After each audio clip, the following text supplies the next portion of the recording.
Hello प्यारे बच्चों। आज हम पढ़ेंगे क्लास 10 एनसीईआरटी बुक विज्ञान के चैप्टर फर्स्ट का रासायनिक अभिक्रिया और समीकरण। सबसे पहले इसमें हम देखेंगे रासायनिक अभिक्रिया क्या होती है।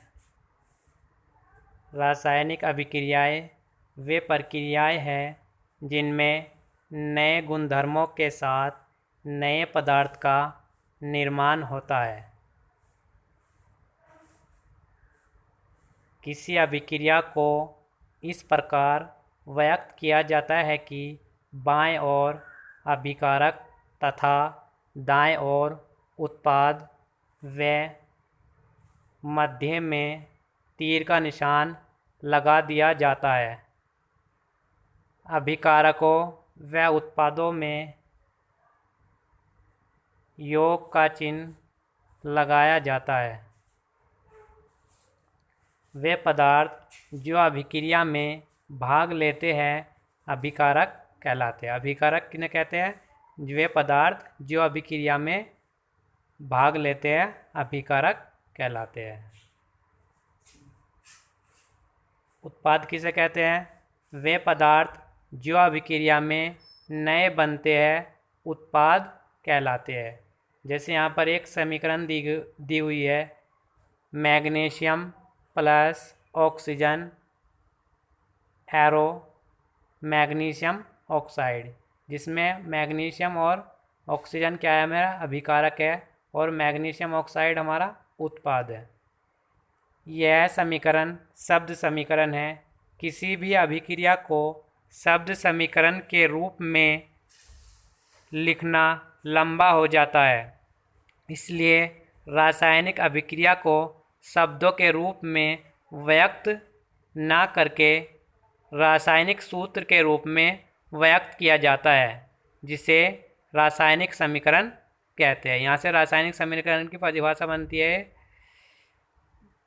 रासायनिक सूत्र के रूप में व्यक्त किया जाता है, जिसे रासायनिक समीकरण कहते हैं। ठीक है, अब देखेंगे एक उदाहरण इसका।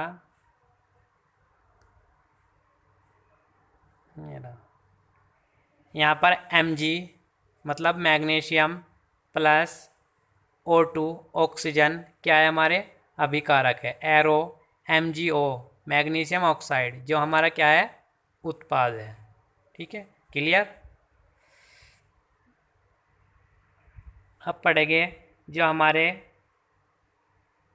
रासायनिक समीकरण के दो प्रकार होते हैं, एक असंतुलित और एक संतुलित। अब सबसे पहले हम पढ़ेंगे कि असंतुलित रासायनिक समीकरण क्या होती है। वह रासायनिक समीकरण जिसमें तीर के निशान के दोनों ओर प्रत्येक तत्व के परमाणु की संख्या समान न हो, असंतुलित या कंकाली समीकरण कहलाता है। जैसे कंकाली समीकरण है क्योंकि इसमें ऑक्सीजन परमाणु की संख्या दोनों ओर समान नहीं है। यहाँ पे लिखा हुआ Mg plus O2 arrow MgO, एक तरफ O2 है मतलब 2 है, परमाणु की संख्या O है तो 1 है, तो इसलिए क्या हुआ? हमारा एक असंतुलित समीकरण हुआ। अब आगे पढ़ेंगे हम संतुलित रासायनिक समीकरण क्या होता है। संतुलित रासायनिक समीकरण में तीर के निशान के दोनों ओर प्रत्येक तत्व के परमाणु की संख्या समान होती है, मतलब बराबर होती है। कंकाली समीकरण को संतुलित करना आवश्यक होता है क्योंकि द्रव्यमान ऊर्जा संरक्षण के नियम अनुसार किसी भी रासायनिक अभिक्रिया में द्रव्यमान का न तो निर्माण होता है न ही विनाश होता है, मतलब ना तो उसमें द्रव्यमान को बनाया जा सकता है और ना ही उसे नष्ट किया जा सकता। इसलिए क्या है, इसमें जो परमाणुओं की संख्या है उन्हें बराबर करना होता है दोनों ओर, जो द्रव्यमान संरक्षण का नियम है।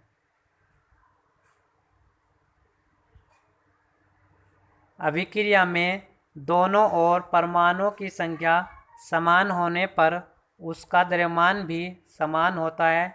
इसलिए रासायनिक समीकरण को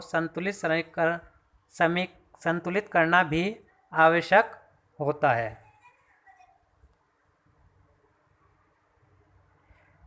समीकरण को संतुलित करने के लिए सर्वप्रथम जिस परमाणु की संख्या सर्वाधिक मतलब सबसे अधिक होती है उसे बराबर करते हैं।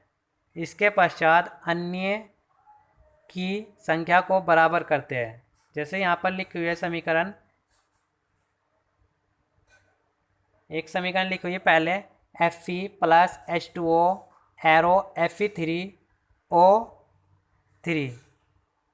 Fe3O4 प्लस H2 क्या है।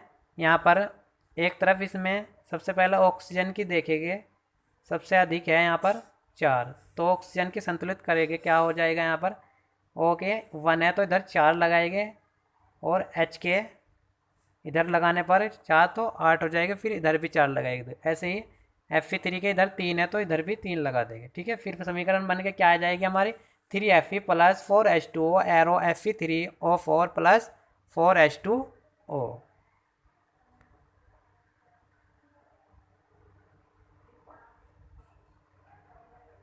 अब पढ़ेंगे रासायनिक अभिक्रियाएं मुख्य रूप से 7 प्रकार की होती है जो निम्न है। नंबर 1 संयोजन अभिक्रिया, नंबर 2 वियोजन या अपघटन अभिक्रिया, नंबर 3 विस्थापन अभिक्रिया, नंबर 4 द्विविस्थापन अभिक्रिया, नंबर 5 उपचयन एवं अपचयन जिसे रेडॉक्स भी कहते हैं, नंबर 6 ऊष्माक्षेपी अभिक्रिया, नंबर 7 ऊष्माशोषी अभिक्रिया। ये 7 प्रकार होते हैं रासायनिक अभिक्रियाओं के। अब सबसे पहले पढ़ेंगे संयोजन अभिक्रिया। वे रासायनिक अभिक्रिया जिनमें 2 या 2 से अधिक अभिकारक पदार्थ जुड़कर एकल उत्पाद का निर्माण करते हैं संयोजन अभिक्रियाएं कहलाती है। जैसे एक अभिक्रिया दी गई, इस अभिक्रिया में ठोस कैल्शियम ऑक्साइड व जल का अणु जुड़कर एकल उत्पाद कैल्शियम हाइड्रोक्साइड का निर्माण कर रहे हैं। कैल्शियम ऑक्साइड बिना बुझा हुआ चूना होता है जिसका उपयोग दीवारों की सफेदी करने में किया जाता है। उपरोक्त रासायनिक अभिक्रिया में निर्मित कैल्शियम हाइड्रोक्साइड को दीवारों पर सफेदी करने के 2 या 3 दिन बाद तक यह CO2 मतलब कार्बन डाइऑक्साइड से धीमी गति से क्रिया कर कैल्शियम कार्बोनेट का निर्माण करता है जिसे संगमरमर भी कहते हैं। अब यहाँ पर ये दी है CaO जो क्या होता है बिना बुझा हुआ चूना होता है जिसकी अभिक्रिया कैसे करी गई जल से। H2O एरो क्या बन का है हमारा Ca ब्रैकेट OH का होल ट्वाइस जो क्या होता है हमारा भुजा हुआ चूना। ठीक है, अब क्या करेंगे इससे, जब हम सफ़ेदी कर देते हैं दीवारों पर तो ये कार्बन डाइऑक्साइड से अभिक्रिया करने लगता है, तो क्या बनती है हमारी Ca*OH की whole twice plus carbon dioxide अभिक्रिया कराएंगे CO2 एरो क्या हो जाएगा CaCO3 जो कैल्शियम कार्बोनेट होता है प्लस H2O। ठीक है, कैल्शियम हाइड्रोक्साइड से कैल्शियम कार्बोनेट बन गया। अब करेंगे वियोजन या अपघटन अभिक्रिया। वे रासायनिक अभिक्रियाएं जिनमें एकल अभिकारक यौगिक टूटकर 2 या 2 से अधिक उत्पाद बनाता है वियोजन या अपघटन अभिक्रियाएं कहलाती है। वियोजन अभिक्रियाओं में ऊष्मा का अवशोषण होता है इसलिए इन्हें ऊष्माशोषी अभिक्रिया भी कहा जाता है। इसके 3 रूप होते हैं। नंबर 1 ऊष्मा, नंबर 2 तापन, नंबर 3 विद्युत धारा।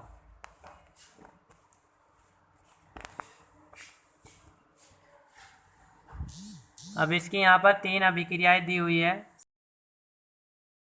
सबसे पहले तापन के साथ है और फिर सूर्य का प्रकाश के साथ है।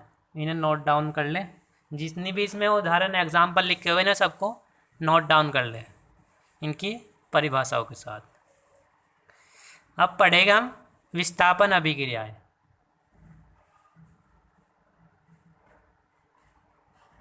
वे अभिक्रियाएं जिनमें एक तत्व दूसरे तत्व को उसके यौगिक से अलग कर देता है विस्थापन अभिक्रियाएं कहलाती है। जैसे लोहे की कील को कॉपर सल्फेट के विलयन में ले जाने पर कील का रंग भूरा हो जाता है तथा कॉपर सल्फेट के विलयन का रंग नीला मलिन हो जाता है, क्योंकि लोहे को आयरन भी बोला जाता है, कॉपर को उसके विलयन से पृथक कर देता है। अब हमारी दिव्य विस्थापन अभिक्रिया नंबर 4 पे। दिव्य विस्थापन अभिक्रिया क्या होती है? वे अभिक्रियाएं जिनमें क्रिया कारकों के बीच आयनों का आदान प्रदान होता है वे सभी अभिक्रियाएं दिव्य विस्थापन अभिक्रियाएं कहलाती है।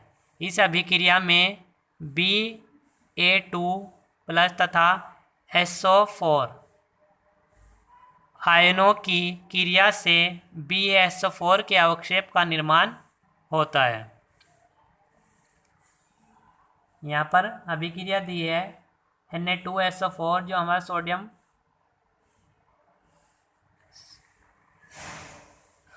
सल्फेट होता है, उसकी अभिक्रिया कराई गई है बेरियम क्लोराइड से, और बेरियम सल्फेट BaSO4 से हमारा बनकर आया क्या? Sodium chloride. अब पढ़ेगा हम उपचयन एवं अपचयन अभिक्रिया, जिसे हम रेडॉक्स अभिक्रिया भी कहते हैं। वे रासायनिक अभिक्रियाएं जिनमें एक अभिकारक का उपचयन व दूसरे अभिकारक का अपचयन होता है वे अभिक्रियाएं उपचयन, अपचयन या रेडॉक्स अभिक्रियाएं कहलाती हैं। मतलब क्या होता है? इसमें एक अभिकारक का उपचयन होता है और दूसरे का अपचयन।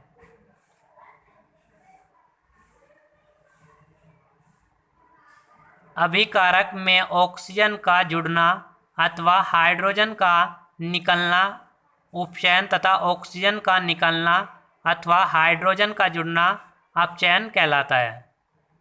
जैसे इस रासायनिक अभिक्रिया का तापन कराने पर कॉपर का अपचयन व हाइड्रोजन का उपचयन हो जाता है। अब पढ़ेंगे नंबर 6 पे ऊष्मा अक्षेपी अभिक्रियाएं। वे रासायनिक अभिक्रियाएं जिनमें उत्पाद के निर्माण के साथ ऊष्मा का भी उत्सर्जन होता है वे सभी क्रियाएं ऊष्मा अक्षेपी अभिक्रियाएं कहलाती है। जैसे प्राकृतिक गैस का दहन।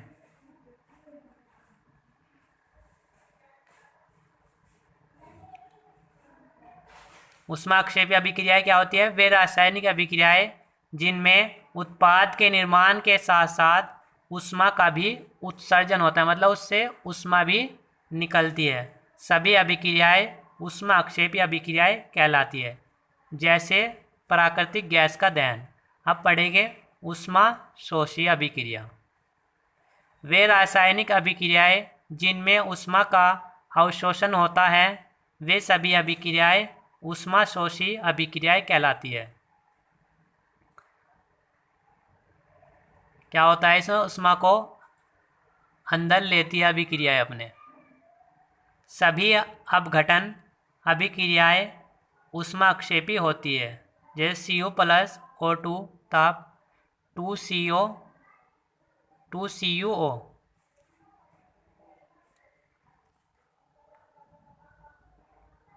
अब पढ़ेंगे हमारे दैनिक जीवन में उपचयन अभिक्रियाओं के प्रभाव। जो उपचयन अभिक्रिया उसके प्रभाव क्या है हमारे दैनिक जीवन में? दो प्रभाव होता है, संक्षारण और विकृत गंधिता। नंबर 1, संक्षारण। जब कोई धातु अम्ल, अक्षार, नमी आदि के संपर्क में आती है तो वह नष्ट होने लगती है, जिसे संक्षारण कहते हैं। संक्षारण के कारण चांदी के ऊपर काली परत व तांबे के ऊपर हरे रंग की परत चढ़ जाती है। जो क्या होती है, चांदी जब ज़्यादा दिन हो जाते हैं उस पर क्या होता है, हमारी जो चांदी होती है वो काली हो जाती है और जो तांबा होता है वो हरे रंग का हो जाता है।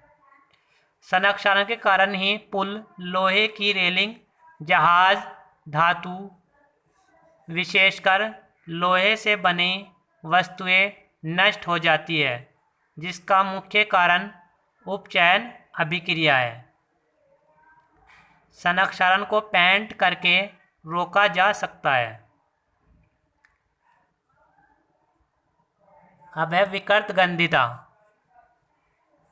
वसायुक्त अथवा तेलीय खाद्य सामग्री जब लंबे समय तक रखे रह जाते हैं तो इनका उपचयन हो जाता है, जिसके कारण इनका स्वाद एवं गंध बदल जाती है तथा ये विकृत गंधी हो जाती है।